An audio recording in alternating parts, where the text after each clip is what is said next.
Every place has a story. Some stories refuse to stay buried. On the eastern edge of Singapore, where the runway lights of Changi Airport blink against a humid sky, there sits a building the city has tried, quietly, to forget. It is not abandoned in the usual sense. It is guarded, fenced, patrolled. And yet, on certain nights, neighbors say they still hear it breathing. They call it Old Changi Hospital. To the casual traveler, it looks like nothing more than a colonial relic. 3 pale blocks rising from the slope of a hill, their windows blind, their corridors swallowed by vines. But ask anyone who grew up in Singapore, and the smile will fade from their face. They will lower their voice. They will tell you that of all the haunted places on this island, this one is different. This one remembers. To understand why, you must first understand what happened here. The hospital was built in 1935 by the British military as a Royal Air Force medical facility. It was designed to serve the personnel stationed at Changi, a quiet corner of the empire where the sea breeze carried the scent of frangipani and salt. For a few short years, it was simply a hospital. White uniforms, clean linen, the ordinary suffering of ordinary patients.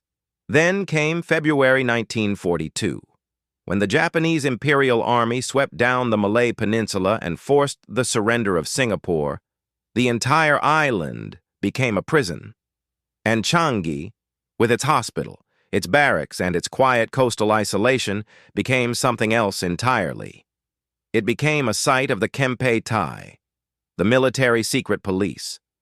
The Kempei Tai did not need a hospital. They needed rooms.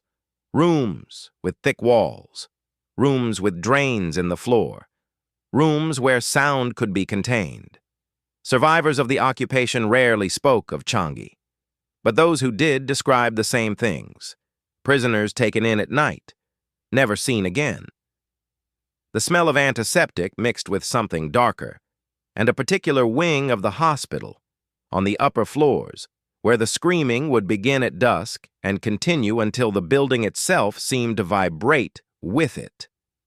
Locals, living downhill, learned not to look up at those windows after sundown, because sometimes the figures behind the glass were not moving the way living people move.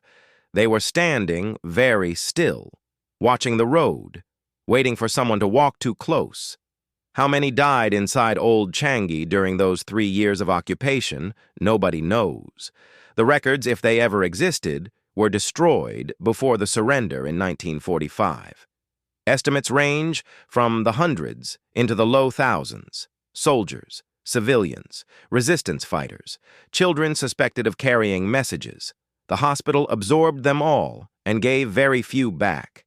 When the British returned, the building was scrubbed, repainted, and reopened. It served as a hospital again, then was handed over to the Singaporean government in 1976, becoming a public facility. For nearly 20 more years, ordinary patients walked its halls. Babies were born, surgeries were performed, lives were saved. But the staff knew. Nurses spoke of wards where the call buttons would ring from empty beds, of patients refusing to sleep in certain rooms because someone, they insisted, was standing in the corner, of the old service elevator that would arrive on the 3rd floor when no one had pressed for it, its doors sliding open onto a corridor that always seemed colder than the rest of the building. In 1997, the hospital was decommissioned and its services moved to a new facility. Officially, the reason was modernization. The building was old. The wiring was outdated. The layout no longer suited modern medicine. Unofficially, the staff were tired. And here is where the story becomes strange. After the hospital closed, the building sat empty for years. Plans were announced to redevelop it. A boutique hotel, a wellness resort, a heritage attraction. Each plan moved forward with optimism. Each plan was quietly canceled.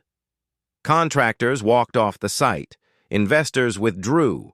One developer, after months of preparation, simply released a statement saying the project was no longer viable. They never built anything. They never explained.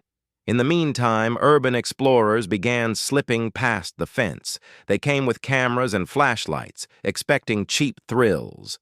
What they brought back instead were stories that began to sound unsettlingly the same.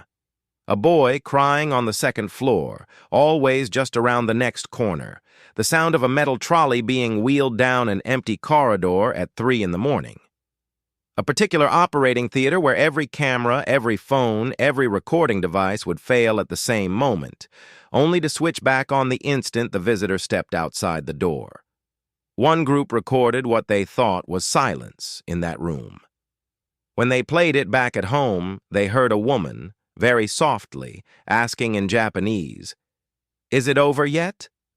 None of them spoke Japanese. None of them had said a word during the recording. They never returned.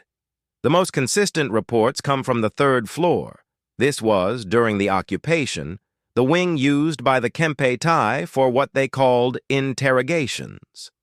Visitors describe a heaviness in the air there, a pressure behind the eyes.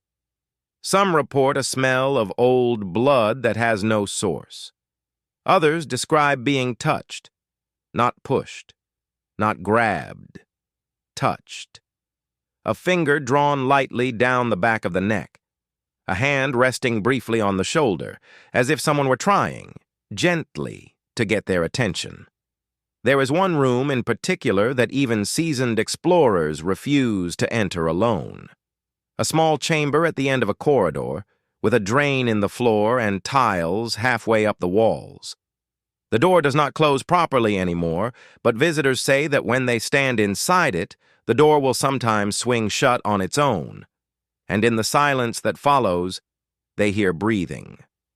Not their own, slower, deeper, and very close.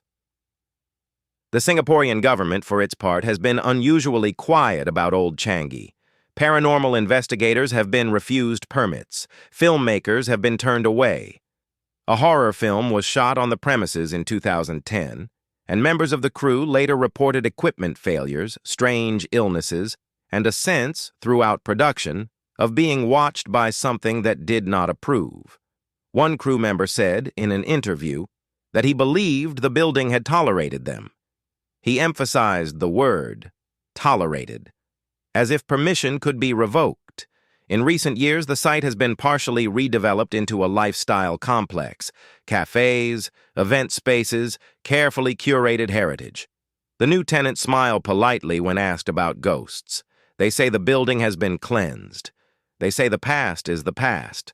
But the security guards, the ones who work the night shift, the ones who walk the perimeter at 2 a.m. when the cicadas fall silent and the air thickens, they tell a different story.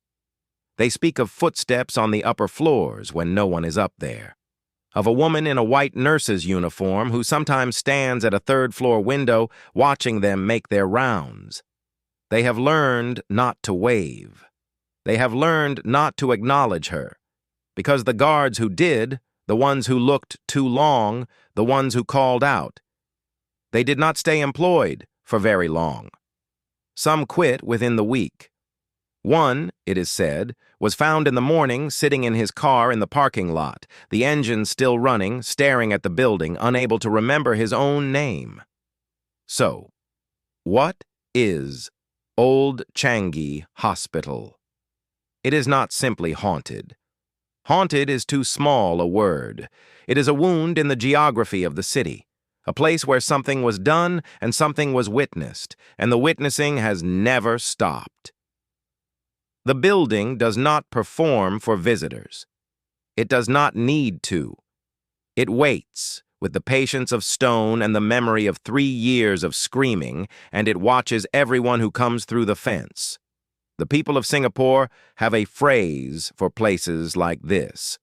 They say the building is not yet finished with what it was doing. Whatever began here in 1942 did not end in 1945. It paused. It dimmed. It folded itself into the walls and the drains and the silent third-floor corridor where the air still tastes of fear. And on certain nights, when the runway lights blink and the sea breeze stills, it begins again. If you have ever felt watched inside an empty room, or heard a voice that should not have been there, leave a in the comments below. The Archivist reads everyone. Some stories, after all, are not finished being told. Sleep well, if you can.